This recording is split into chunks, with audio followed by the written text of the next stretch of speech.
We're going to hear from Dr. Erik Benson, who is a good pal of mine around here in this place, and students love him even as much as maybe they fear him. So you'll maybe get a little bit of a taste of why that might be today. But he's going to talk to you about some expectations for college. Now that you're here, now that you're a college student, he's going to share some information that might be a little not what you're expecting, but a perspective from a professor about why they think you are here and what you need to know about being a good college student. Sorry, I might have crossed that up. I switched my PowerPoint 3 times on her, so, at this point, I'm probably the cause of confusion. Yes, fear is a good thing. Negative reinforcement, I've always offered to coach the track team. I said I will drive a car behind them. They will run faster. Coaches won't take me up on it. Our class valedictorian, when she left this spring, got me this cup, which says, "Tears of my history students." She was a history minor, psychology major. I think she made a case study out of me during her time. Always appreciate it when students start to realize what you're there for, which is to inflict maximal psychological and emotional damage. So anyway, that gives you some idea. By the way, how many of y'all are stuck with me effective tomorrow? How many of you are taking your World Civ tomorrow? Oh yeah, fresh meat, new victims. I see one guy's already got a look on his face like, crap, I am switching out right now. All right, so, okay, well, here's the funny part. Part of the deal with me is they don't let me talk to you or your parents until we got your money and the parents have left. And typically that means I'm going to tell you what you're really here for. Because to this point, I've already said it's been a whole lot of fun and games, hasn't it? Like you're walking through the core and people are handing out free crap to you. Woo, right? And we're sitting here, we're playing games around campus like, man, this is a lot of fun, and man, I signed up. This is going to be a great 4 years. And then some of y'all, how many walked into class today? Who's already had Spence for World Civ 2? Who's seen their syllabus and went, what is this? Nobody warned me about this, right? Here comes the, ooh. So, part of this is we call it the come to Jesus moment, the wake-up call. You have not joined Cornerstone Church. You are not attending Cornerstone Youth Ministries. You are not part of Cornerstone Mission Agency. You are not joining a Cornerstone Athletic Club. You are not part of fill in the blank. We'll talk about a couple other options. You are at Cornerstone, trick question, Cornerstone University. Ooh, so what's a university actually about, right? Some of you, now by the way, there are a lot of things. University life's great. I had a great time at university. I remember, I won't tell you where I went. It was in the middle of a cornfield way down in Ohio. Y'all are a lot better off here. I'm not going to name names, but okay. So anyway, but yeah, you definitely have a lot more fun. There's more to do in Grand Rapids. I much prefer living here than down there. And that's good, but sometimes it's easy to get things conflated. You're coming here and it's like, man, we're having a lot of fun. Boy, it's all about having fun. Got some bad news for you. Or, ooh, maybe it's like this more. How many, chapel, you're all like, ooh, we got our hand wavers, right, going, ooh. Or the real spiritual people are like, right, and this is what it's all about, right, and this is all I'm going to do. Oh, got some bad news for you, folks. We talked about tuition, right? They threw some hard numbers at you. If you're paying $20-some-odd thousand a year to go to church, I'll say this in the most Christ-like, loving way I can. You're an idiot. Or what's the line from Galaxy? What's the movie? I just blanked on it. The one with the raccoon. Guardians of the Galaxy, right? Y'all remember the original? He goes back to get his tape player. He comes back, and the big guy looks at him and goes, you're an imbecile. All right. So if you're coming here, and this is what you think you're paying for, sorry, you're an imbecile. All right? Or you might be thinking, I'm here to play baseball. Okay, so you're baseball players. Sorry, I'm picking on the baseball players. All right, yeah, here we go. Have I got any baseball players in my World Civ 2? Good, yeah, I need the whipping boys. Okay, good. Anyway, basketball players, right? Yeah, who's on the basketball team in here? Who have I got? Right, yeah. Would you pay $30,000 a year to play basketball? Okay, he's onto it. Good, you're not an imbecile. That's a good start. All right, so anyway, you might be here. Ooh, here's the big one. I'm going to find mother. Oh, my word. We finally got Dr. Stoll to stop promising every young woman he ran into, I'm going to hook you up with a guy. We had to get him to stop it. It was like we were going to get sued. If you can't figure out, we'll do this real quick. Ladies, stand up for a sec. All ladies, stand up for a sec. All right. There we go. Take a look around. All right. Grab a seat. Gentlemen, stand up. Stay standing for a minute. Ladies, do you notice a slight problem here? It's often quantitative. There are not enough guys to go around. It's also qualitative. Look at these guys. They actually dress like this deliberately. This is what goes through a college-age male's mind, right? They're half the guys in the room just start thinking, I can pull that look off. All right? Ladies, free piece. Guys, you can go ahead and grab a seat. A little free piece of advice on this, by the way. If you're considering connecting with a college-age male, maybe for life or whatever, approach it as you would a rescue animal. This is an investment and a big challenge. They might be cute, there might be some potential, but they probably pee everywhere. If you're uncertain about that, go check the bathrooms in Quincer. They're going to need a lot of cleanup, and you're going to have to teach them not to jump on everything, okay? So it's a lot of work. So I'm going to tell you, if you're paying $20-some-odd thousand a year to find the other, you're an imbecile. Match.com and all that's a lot cheaper, all right? The whole point is you're paying it for an education. And that's where your focus needs to be. That's your priority. That's what you're here to do. And a lot of it is going to take place here, and even more of it here. Some people were cheering this morning, I could take 18 credits and get out of here faster. Ooh, stop and think about that one for a minute. That's 18 hours of class every week. And the rule of thumb is, see that young lady on the bottom, is for every hour you're spending in class, you probably should be spending 2 studying. Y'all are going, whoa, nobody's studying? Outside of class? Like, right? By the way, that'll vary. Some of y'all taking the freshman classes, it's not as much. You get to your senior year, talk to some seniors around here and how much time they're spending on senior theses, internships, etc. By the way, you may not be a math whiz, so I'll do this for you. If you're doing even 15 hours in class, you need to do 30 hours of study, and that's 45 hours a week. And that's what we call a full-time job. That is what you're here to do. First and foremost, you're a student. By the way, I can slap the Bible verse on it and spiritualize it for you if you need it. You know the story of Nehemiah. He goes to build a wall. People are saying, hey, come on down, let's fellowship. And he goes, no, I got to finish building the wall. Now, y'all are going to have fun. Do not get me wrong. One of the advantages of where I was at, we used to be able, with a college ID, to go play 9 holes of golf for $5. I spent quite a few afternoons, I'm not going to lie. But that can't be knocking you off your priorities. These opportunities, if it's distracting you from your main priority, that's a problem. You want to get your priorities straight. Right now, you have been called. If you're sitting here, you're signed up at a university. By definition, you have signed up to get an education. You are, by definition, a student, and that needs to be your priority. All right? So that needs to be what you focus your time and energy on. So to that end, as I get up, some of this, I'll give you a few helpful tips. Some of it is, I'm just hoping, because I remember when I went to college, and it's not just you, what Dr. Stoll was saying this morning, it was interesting, because I remember going to college and having to figure some things out. It's not all generational. We'll talk about a couple generational things. But as we do this, first and foremost, what I need to encourage you to do is to grow up. Yeah, I watch SpongeBob. My wife's like, really? Are you serious? Yeah. All right. You all know the SpongeBob movie, right?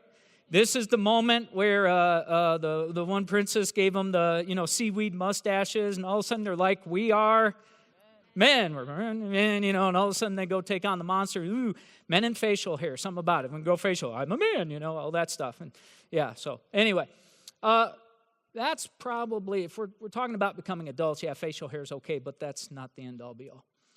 Biggest thing adults do is they own their stuff. They take responsibility for what they do. All right? You are no longer, your parents can't take responsibility for you. You need to take responsibility.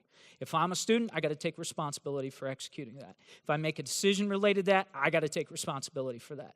That's being an adult. It's owning what you do. It's saying, this is mine. We've already heard, Dr. Pothoven was talking about the fact, even your worldview, everything has got to be something you start to own. It can't be the other people owning it for you. I can't own it for you. Your parents can't own it for you. You need to own it.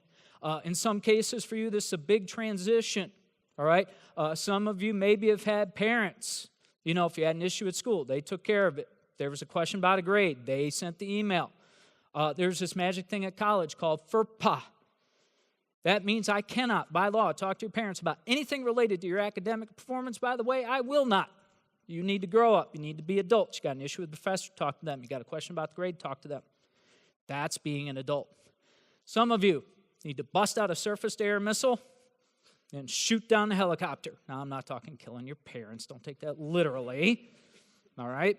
I'm not saying don't ever talk to them. But it's your job to own your responsibilities. You got an issue, you deal with it. It's good to talk to parents for advice. I still talk to my parents for advice, all right? So that's okay, but this has to be you owning it. They can't do things for you, all right? By the way, I was walking by. Ian, I'll have a conversation with you later, by the way. He's going, crap. All right, I was walking by. Somebody put chalk art out there last week, and it said something like, don't worry, parents, we'll take care of them. We're not taking care of you. Now, I know that's heartless. Well, that's me. But it sounds heartless, but what I want you to catch is this. We're not going to become your parents for you. You need to be your own adults. If I'd had a hose out there, I'd have been washing it off, but I didn't have one. Doggone it. So anyway, you need to be your own adults. You need to start owning this stuff. Now, by the way, it's a transition. I went through it. I remember I had to learn how to do. I never did my laundry. Got to college. I've had the experience, throw something in and go, who knew? Hot water with blue. Yeah, not good. Right here, okay? Been there, done that. So a lot of us, each of us probably have stuff we're going to have to learn to go from being, kind of children, and that sounds bad, but children to adults, maturing and growing up. We've all been there. We've had to do it. This is where you're going to be at now. So first of all, you need to think about that. You need to start working on some of your habits, maybe things you haven't done before. Some of you have been good. Of course, part of it's being there. Before this, your parents got you there. The school tracked your attendance. In college, it gets a lot more loosey-goosey. Some of our professors don't take attendance. Some do, all right? You need to be there. Now, by the way, don't just show up. Of course, in some cases, people show up, but they're not really there. We can tell they're staring at their laps and smiling, which is really creepy, by the way. If you're ever standing out front and you see somebody staring at their like this, you're like, So, actually, this was a photo a friend of mine who teaches at a university in a different state took last week. The young man was in his class, 5 minutes in, head hits the desk. By the way, you will notice the desks are empty. The class left. The kid kept sleeping. So my friend took a picture and walked out. Kid was in the next class. The next class comes in. He's sitting there. He wakes up halfway through, doesn't realize he's in a different class, goes back to sleep. So I guess about 2 hours later, somebody finally went and got him and said, dude, you can leave now. If you're showing up and sleeping through it or not paying attention, you're not engaged. You need to be prepared to show up to class to engage, all right? So it's not just showing up and being there in body. Sometimes you might think, well, I need somebody to get my attention. No, you need to be ready to pay attention. You got to show up and commit. Plan. Oh, boy, yeah. World Civ 2 syllabi. Those of you who got them from Dr. Spence today, you're like, whoa, what is all this? Schedule and everything. And by the way, professors are not going to sit there and say, by the way, don't forget you got a quiz tomorrow, and here's what's on the quiz. They get there. Now, we talked about having a quiz yesterday, and this is the quiz day. Here's what's on the quiz. Oh, by the way, you remember we took that quiz yesterday. That's not the way professors work. You have to manage your own stuff. Again, you got to own it. You got to own your schedule. You need to know, when are the exams? Do I have 3 papers coming due the same week? If that's the case, I guess I might want to start working on a couple of them before the night before, because that usually doesn't end well, all right? So you need to start making plans in your own mind, how you're going to get stuff done before you're supposed to do it, all right? Do the work, again, show up to class, do the studying, put the time in. By the way, guys, this is not just succeeding in class or in academics, this is succeeding in life. Bosses will tell you, right now, in a lot of fields, they're like, man, it's hard to get people who understand the importance of being there, not being late. I was talking to my mechanic. He's like, we're paying $40 an hour. And he says, you can't get good mechanics. Number one problem we have, a lot of mechanics aren't reliable to show up. They have substance abuse problems or issues like that. It's hard for us to get people just to be there. Being there is important on the job, all right? Making a plan is important on the job. Doing the work, of course, is important. So these are life skills. It's not just succeeding in a class.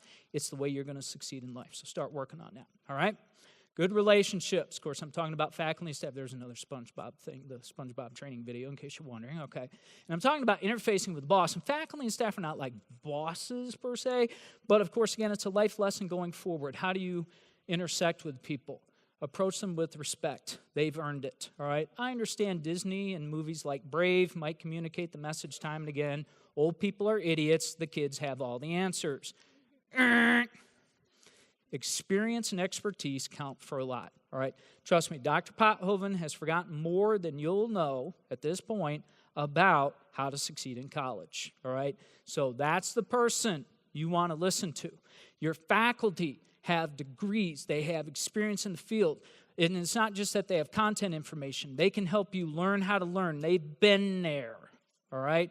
So you want to understand that you need to respect the expertise. You need to understand and value them for who they are. And you need to put that in action. When you get to syllabus, you're going, do I really need to do all this? Let me tell you, the person who's probably written the syllabus knows what you need to do more than you do. And that's no offense. Who's on the basketball team? There we go. You run a lot of drills. You haven't started practice yet, though, have you? All right. If I got somebody on a soccer team or whatever, yeah, right? You guys are running drills and stuff, I'm assuming. Are you going to run out and tell coach, hey, I think I know more about how to run drills than you do? You haven't gotten that crazy yet? Because what's going to happen if you say that? Yeah, you're going to be off the team. You're going to be running more. Now, we don't do that in classes. But the whole point is what you got to understand is the people doing this know something. So when you start reading a syllabus, understand, yes, they have spent a lot of time looking at this and structuring it. Follow their lead. Do the assignments, all right? Think about how you approach them. Old classic movie there, Austin Powers. There's a spot in there. They get on Mr. Evil, and he goes, Dr. Evil. I didn't go to evil medical school for 5 years to be called Mr. Thank you very much, right? You've got people with PhDs. Always good to think about how you approach people. Sometimes students will send emails. Hey, what books do we need for class? That's a fast way to not get an answer out of me. You need to learn how to address your professors. Now, by the way, you'll get around campus. Everybody calls me Benson. Students who have me call me Benson, and I'm okay with that. Not all professors are okay with that. Some are more informal. What does Perini go by? I don't even know. Anyway, so the whole point being, you want to approach them with a lot of respect. When you write an email, write it respectfully. Know what you're asking for. Give them a proper title. By the way, again, you go up to the boss, go, hey, what's up? First day of work, you might find yourself fired off the team, right? There we go. See, we're getting the cue here. See, you're good. You know what you're doing. All right. So let me encourage you. This is probably something you haven't thought a lot before. I mean, you kind of knew how your teachers function. This is a little different, all right? So there's a lot about respect here. We are going to respect you. We're here to work with you, but a lot of times I think students maybe don't understand the importance of respect, particularly in a college atmosphere. Let me close with this. Part of this perspective, keep in mind, first of all, this is an opportunity to grow up. This is going to stretch you guys in ways where you have to own it and say, I'm a college student. This is what I'm being called to do right now. There are some habits you need to develop. You need to think about how you're intersecting with faculty and staff because they will do so much for you in the coming 4 years between teaching you, mentoring you, later writing letters of recommendation. But let me close with this. Here's the big thing. You need to also keep the perspective, sort of the big picture in mind, because you guys will hit points in the semester where you're trying to pump out exams and tests, and you might be sitting there, if you hit the point, you're going, what was I thinking? You're not even thinking about what am I doing here. You're just trying to survive, right? That's one of the biggest challenges, is how do you keep going when things are, you're running to keep up, it feels like. Let me encourage you, trust me, there's our thriving master sitting right over there, all right? We're buds, she told you that. Don't just look to survive. It's very easy to get in classes and think, I just need to check this off and check this off and check this off and get to class and check and check and check. Thriving is the idea that you reach into it and pull more out of it than just checking the box.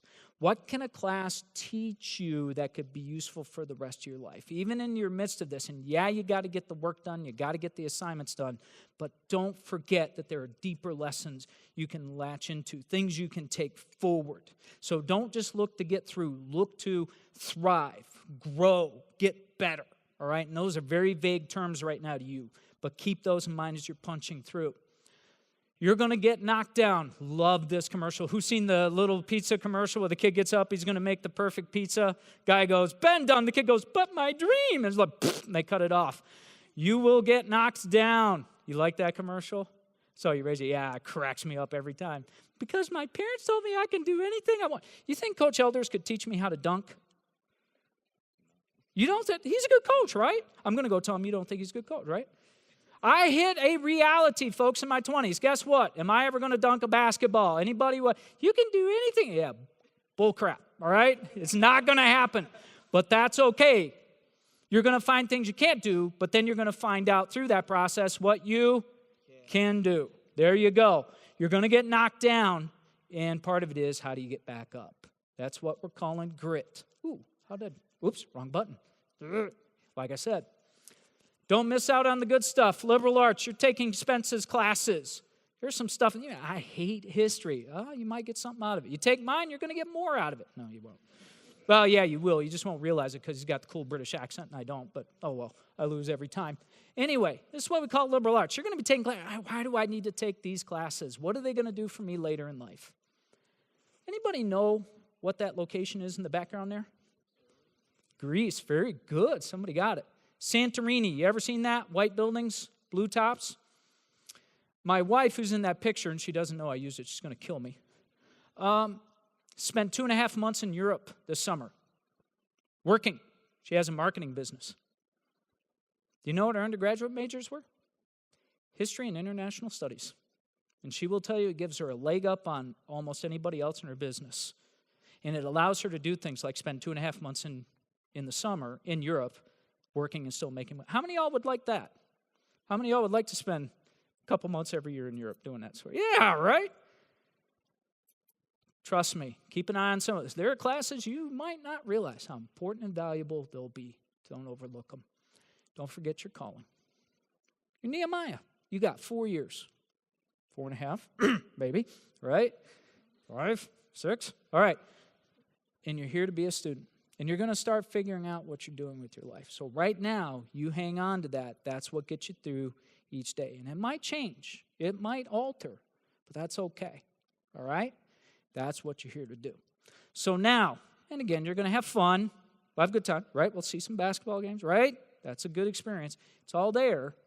But let me really, really encourage you. Again, don't forget what your priorities are. You're here to get an education. You're being shaped in a very specific way for what you're going to do going forward.